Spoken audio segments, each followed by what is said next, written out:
And just a quick reminder before we jump into this video, the Melbourne Photo Walk will be this Friday, the 9th of May, 5:30 p.m, meeting under the big screen at Federation Square. There it is right there. All camera brands are welcome. Join me as we walk around the city for a few hours looking for the good light. All right, see you then.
Super well. Today I'm coming to you from, check this out, my Viltrox Jacket.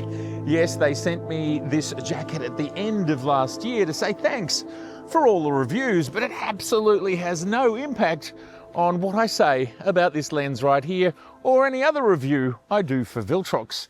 Those reviews are my opinions, my thoughts, and my outcomes only.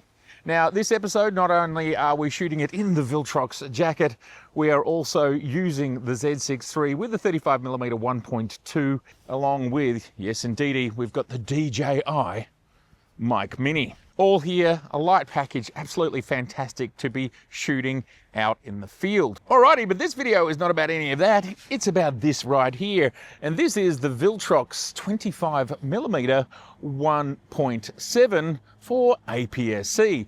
Now, when I'm testing APS-C lenses, I do mix it up between full frame Nikon Z cameras as well as the non-full frame. Now, the main reason I do that is that none of the APS-C specific sensored cameras, Z30, Z50, Z52, and ZFC, none of those feature in body image stabilization. Whereas if I go to a Z7, Z7 II, Z8 or Z9, I get a very similar megapixel count.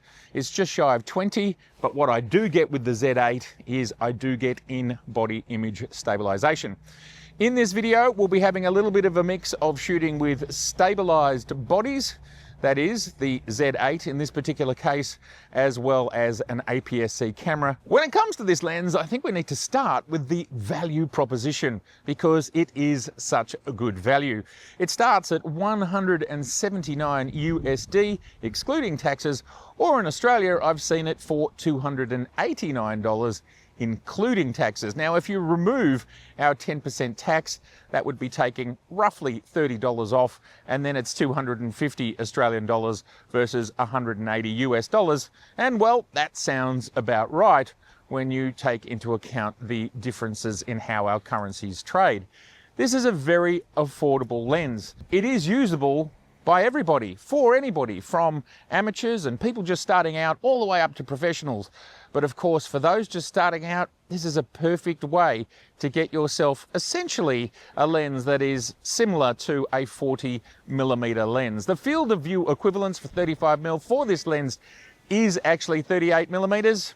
Close enough to 40 mils. And the other thing that's great about this lens is it is a 1.7, so it is very fast and is able to help you shoot in low light areas as well as getting that beautiful short depth of field. Now we are on the Viltrox 25mm that is giving us 38mm field of view equivalent, and I have had to adjust the exposure just a little bit because of course 1.7 does not gather as much light as 1.2.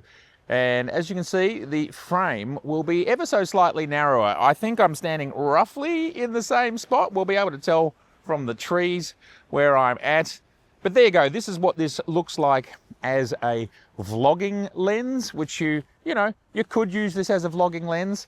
Around somewhere between 30 and 50 mils is definitely when that starts to get difficult, as in hand holding and doing this yourself. And the minimum focus on this lens is 30 centimeters or a foot, so it's around here somewhere. So you can see how close you can get. That's fantastic. We can also see how responsive the lens is.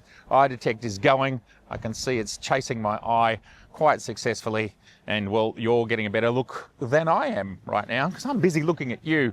I wanted this first look to be quite light on me talking and mostly about the images and the mood that I create with this presentation here. Okay, we're shooting on the Viltrox AF25 1.7 on the Z50. As there's no VR or IBIS in the camera or the lens, there's a rule that you might not have heard that your shutter speed should be double your focal length. Well, this is a 37.5, so your shutter speed should be something around a 70th or a 75th, and thus your shutter speed should be somewhere between a 50th and a 100th from my perspective in order to ensure sharpness. Here we are at 1/25 ISO 100. Loving the color rendition here. This is handheld at 1/6 of a second. It looks like it's hanging together, but when we get a little bit closer, pixel for pixel, we can see there's just the slightest amount of camera shake. I think I could maybe get away with a 15th or a 20th of a second, but I think I feel more happy at a 40th and beyond, which we will see some images around a 40th and a 50th coming up shortly. 1/125th of a second. It's pretty impressive that this person was moving fast enough to create blur. They must have been walking very quickly. A 40th of a second handheld. Our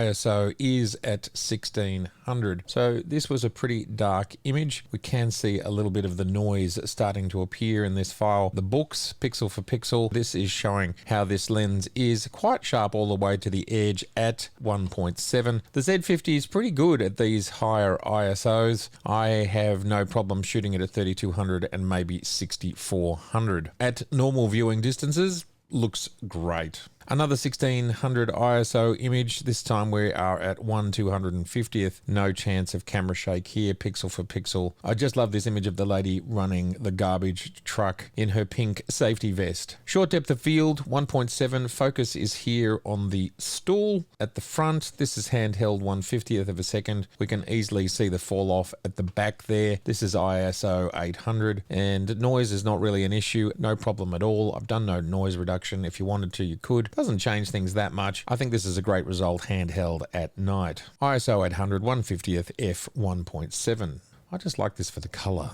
Depth of field handheld 1/50th. Great color rendition. Now a few daytime images. This is the same day. We had very fast moving rain and sky. This is the camera at its maximum shutter, 1/4000th, and I had to go to f2 just to bring it down a little bit. But that sensor on the Z50, it is a lovely little sensor, and it's allowing me to pull things down almost a full stop. Now, I was watching the rain and the sun, and I was looking for this exact type of photograph. Love this image with the umbrellas and with all of those raindrops being backlit by the sun, the blue with the green and the yellow, and then that out of focus apartment block in the background. This is a great image, capturing those backlit raindrops really well. Some of them are closer and actually out of focus. They become bokeh balls. And also what we can see here is a little bit of green fringing. But at the end of the day, the quality of the image is what it's all about. And you know what? I think it would look pretty cool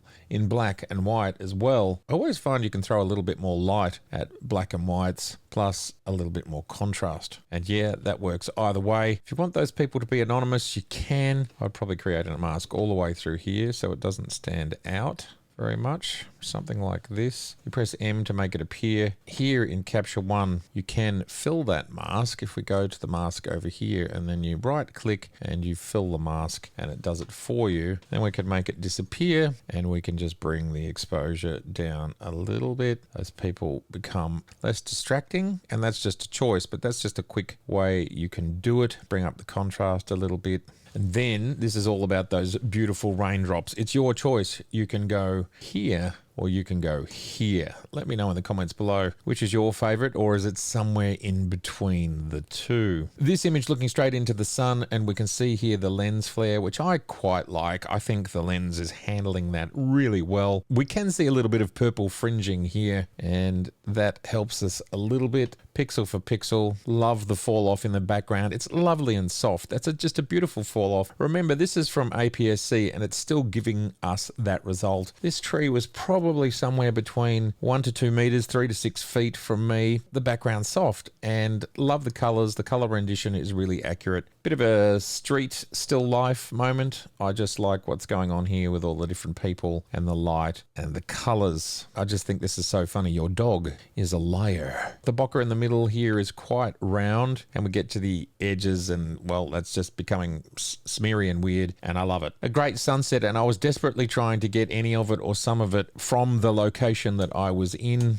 and these were some of the images that I took. So here we are handheld at 1/3 of a second, but these images are on the Z8, and that is the massive difference between having in-body image stabilization and not having it. Probably something like a 30th or a 40th of a second might be our limit handheld with this lens on a camera that is not stabilized, but 1/3 of a second wasn't a problem with the Z8. There is pixel for pixel. We did get camera shake on this one. Again, a 1/3 of a second, 64 ISO. And I pretty much managed to pull that off. So what's amazing to me about what you can achieve here, and of course you might be saying, why put an APS-C lens on a full frame camera? It could be that you want to walk around with a camera like a Z6 III or a Z8 or a Z5 II. They all have in-body image stabilization, and you just want to have a really small light lens that's super affordable. Well, that might be why you go for this sort of choice. And look,